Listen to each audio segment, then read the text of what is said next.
মালিককে খুব ভালো চিনে বা এডিটরকে খুব ভালো চামচামি করতে পারে, তারা ভালো বেতন পায়। আর বেশিরভাগ জার্নালিস্টের বেতন কম, কারো কারো ক্ষেত্রে 5,000 টাকা দিচ্ছে, কারো কারো ক্ষেত্রে 10,000, গ্রাম দেশে হলে তো একটা টাকাও দিচ্ছে না। আপনারা একটা ভালো ভিডিও আপনি ওইটা ফেসবুকে আর আপনি ইউটিউবে দিয়ে আপনি হাজার হাজার ডলার কামাচ্ছেন, অথচ যে লোকের থেকে আপনি ভিডিওটা নিচ্ছেন তাকে 500 টাকাও আপনি দিচ্ছেন, ঠিক না? এবং এদের লোক কেউ কেউ আবার সুদী সমাজের, তারা বা ঢাকার তারা আবার সুদী সমাজের মেম্বার, তারা অনেক বড় বড় কথা বলেন। হ্যাঁ, কিন্তু বাংলাদেশে এটা একটা সত্যিকার অর্থে এই জার্নালিজমটা বাংলাদেশের ক্ষেত্রে একটা ব্লাড সাকিং ইন্ডাস্ট্রি হয়ে গেছে।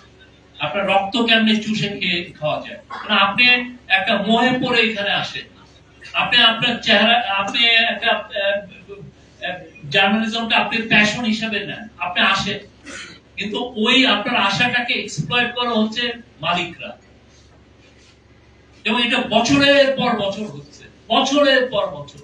ভালো বেতন দেয় না, 5,000 টাকা।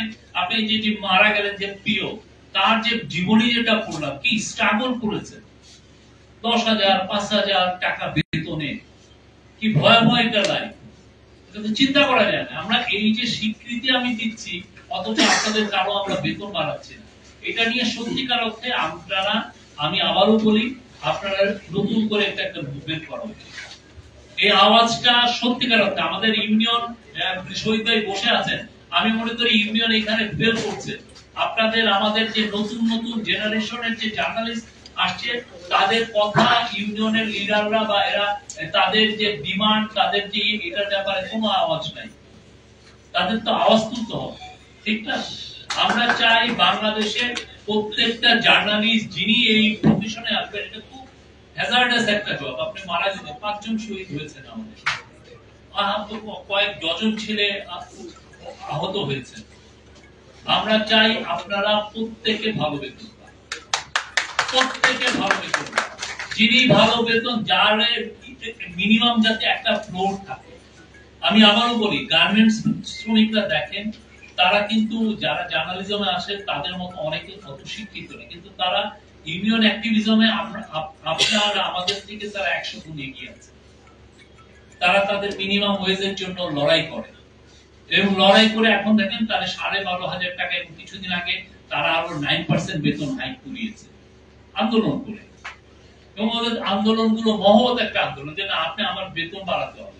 ঠিক তেমনি আমার মনে হয় বাংলাদেশের সাংবাদিকরা, যারা মাল্টিমিডিয়া বলেন, যারা ফটোগ্রাফার বলেন, যারা দিন খেটে রিপোর্ট করেন, সবার জন্য বেতন একটা ফ্লোর, একটা বেতন থাকতে হবে, একটা বেসিক মিনিমাম ওয়েজ থাকতে হবে।